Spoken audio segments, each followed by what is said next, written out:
Olá pessoal, tudo bom? Bom dia, boa tarde, boa noite para vocês. Professor Bruno Clemente por aqui. Espero que estejam todos muito bem. Então vamos agora para a nossa quarta heurística de Nielsen. A quarta heurística ela é chamada de consistência e padrões. E aí eu pergunto, preciso relembrar vocês daquela experiência que foi a ferramenta do User Interface? Ela é uma ferramenta terrível. E ela era uma ferramenta terrível justamente porque ela pega tudo que era padrão e joga fora. E ela acaba com qualquer conceito aí de consistência.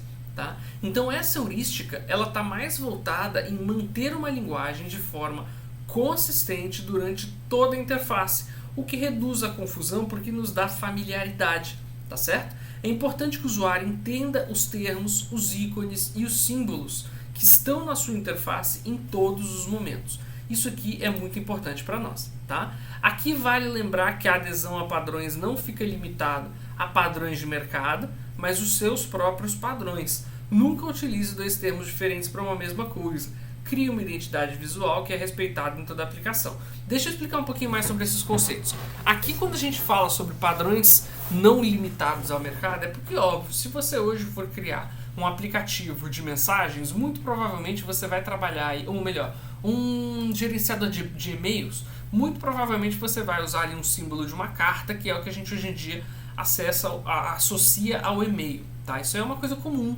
Se você for trabalhar com calendário, muito provavelmente você vai trabalhar com uma figurinha de calendário. Se você quiser colocar um despertador, provavelmente você vai usar a figura de um relógio. A gente já falou disso na segunda heurística, sobre a gente ter essa proximidade com a vida da pessoa, sobre o mundo real da pessoa, vamos dizer assim. Agora, uma coisa que é importante para nós é nos manter fiéis ao nosso próprio padrão. Então, não tentem colocar, por exemplo, numa tela eu vou representar o horário de um jeito, em outra tela eu vou representar o horário de outro jeito, porque aí realmente eu vou ter problema.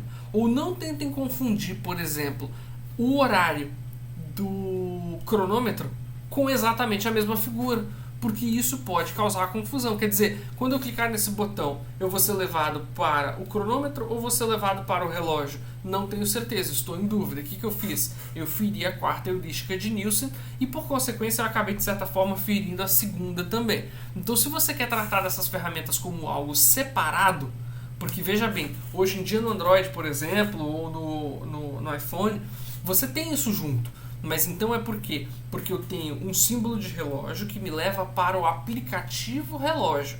E no aplicativo relógio eu tenho o relógio, o temporizador, o cronômetro e outras ferramentas desse tipo. Então aí fica claro que eu tenho um aplicativo e um único símbolo. Mas aí quando você abre esse cara e você vai dentro do aplicativo, o símbolo do temporizador é diferente do símbolo do cronômetro, que é diferente do símbolo do relógio. Tá? Então, nesse caso, a gente está falando sobre um aplicativo, a gente agrupou alguns comportamentos voltados a relógio, tudo numa mesma plataforma. Agora, se você não está num aplicativo de celular, você está, por exemplo, num site, não utilize o mesmo ícone para duas coisas diferentes, porque com certeza você vai causar dúvida na pessoa, tá bom? Então isso aí é uma coisa importante. Outra coisa, nunca use dois termos diferentes para uma mesma coisa. Eu já vi, por exemplo, um site que utilizava de forma igual os termos pedido e venda, como se fossem a mesma coisa. Em alguns momentos ele falava, cadastre aqui o seu pedido. E aí depois em outros momentos ele falava, ou melhor, crie aqui a sua venda. E depois em outro lugar, consulte aqui seus pedidos. E quando eu clicava em consulte os pedidos, ele listava as vendas. Cara, isso confunde a pessoa. Quer dizer, eu estou mexendo com pedido ou eu estou mexendo com venda? Eles são a mesma coisa no sistema? Eles são algo diferente? Por que quando eu clico numa coisa com um nome, ele me exibe outra? Porque se eu cliquei em listagem de pedidos, por que ele trouxe venda 1, venda 2, venda 3? Isso não faz muito sentido, isso causa confusão.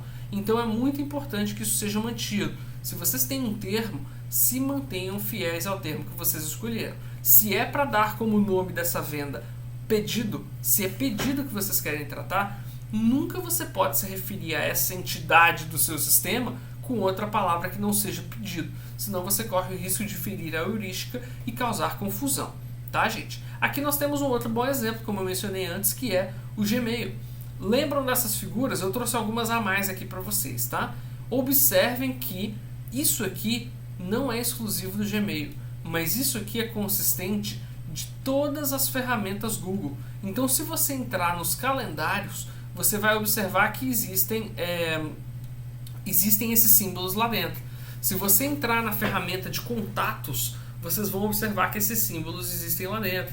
E assim como várias outras ferramentas do Google, tá? Então no Gmail mesmo, outra coisa que é importante, sempre que você utilizar, por exemplo, o símbolo do reloginho para adiados, você consegue encontrar esse símbolo de reloginho em outros lugares e ele se refere a e-mails adiados. Sempre que eu encontrar o símbolozinho de estrela, eu sei que esse cara é um e-mail que foi destacado como estrela e eu facilmente consigo encontrá-los em outros lugares do sistema. Então se eu clico aqui no filtro com estrela, na hora que aqui do lado na direita aparecer a listagem de e-mail, você vai ver que todos os e-mails que aparecerem estarão com o estrelinha marcado, estrelinha amarela ali brilhando. Ou seja, fica claro criar uma relação entre o que era o botão do filtro e o que era o critério que fez ele ser selecionado para o filtro, por exemplo. Então isso aqui nos ajuda, né? Traz aí uma proximidade da realidade com o usuário, mas ao mesmo tempo garante uma consistência, onde a pessoa sabe o que ela vai fazer. Então se na hora que ela olhou o Gmail, deixa eu até voltar aqui a figura, acho que eu coloquei. Não. Na hora que a gente faz aqui o e-mail, né? E a gente marca ele com uma estrelinha, eu vejo essa estrelinha aqui na esquerda, eu nem preciso saber que isso aqui é um filtro. Para mim já está muito claro que se eu clicar aqui, eu vou ver as mensagens que eu marquei como estrela lá. Então esse tipo de coisa nos ajuda a dar uma proximidade aí, tá bom? Outra coisa, só como um extra, como uma brincadeira na verdade, notaram que esse próprio slide ele segue consistência e padrões? Observem que ele segue a heurística. O número da heurística é o título do slide, tá aqui em cima, quarta heurística de Nielsen. Seguido dele a gente tem a descrição da heurística como subtítulo, tá aqui marcado com essa primeira bolinha em negrito com o pontinho ali no final. E depois o texto é alinhado explicando a heurística. Então agora a gente tem aqui embaixo o texto. Se eu uso mais de um slide para falar, o título e o subtítulo se repetem. Observem, ó. Mantive título e subtítulo, mantive título e subtítulo, mantive título e subtítulo. Vamos ver as heurísticas antigas. Olha aqui, ó, nome aqui em cima como título, subtítulo aqui embaixo, os textos aqui embaixo. Se eu troco de slide, porque eu não fiz tudo em uma, tá aqui, ó, mantive o título, mantive o subtítulo, botei o texto alinhado. Então, se vocês forem perceber, isso aí causa na pessoa uma familiaridade. Isso causa uma sensação de saber o que a pessoa vai encontrar. Tudo bem? E isso dá mais segurança e conforto, inclusive, na leitura. Tá? Então, sempre que eu tenho coisas que falam de mais de um assunto no mesmo slide, eu repito a informação. Por exemplo, ó, extra. Notaram que todos os meus slides das heurísticas seguem o mesmo padrão? Eu coloquei 4 bolinhas aqui, 4 tópicos, mas não acabou, eu precisava de mais tópicos. Então, olha o próximo slide. Eu repito isso aqui, ó. Troquei. Repetindo isso aqui, eu coloquei a 5ª bolinha, que foi a que falou. Então, em qualquer momento que você pegar esse slide, você vai saber exatamente em qual heurística, qual é o nome ou a descrição dessa heurística e em que tópico vocês estão lendo. E aqui embaixo você vai ler qual que é a informação sobre esse tópico, tá? Então, você sabe todas as informações, mesmo que elas estejam em diversos slides também.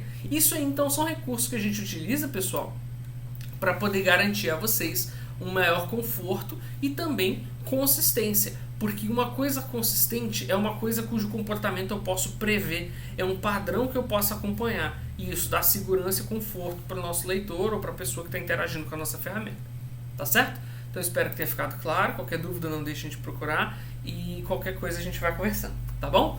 Bom dia, boa tarde, boa noite, até mais, pessoal!